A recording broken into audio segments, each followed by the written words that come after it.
আসসালামু আলাইকুম। কেমন আছেন সবাই? নিশ্চয়ই খুব ভালো আছেন। আজ আমি আপনাদের দেখাবো গাজর এবং খেজুরের মিল্কশেক।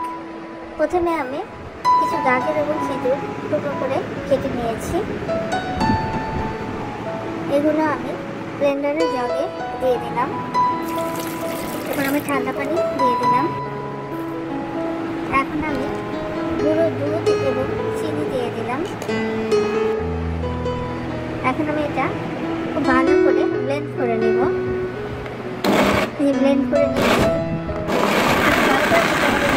হয়ে যায়, হয়ে গেছে ব্লেন্ড করা। এখন আমি চাকনি দিয়ে ছেঁকে নিচ্ছি।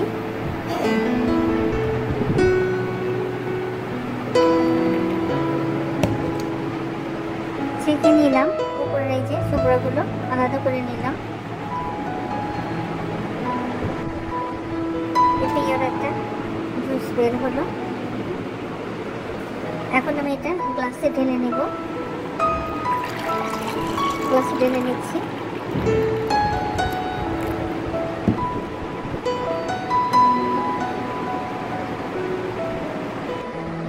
তো হয়ে গেল আমার খুব সহজেই মজার স্বাদের গাজর এবং খেজুরের মিল্কশেক।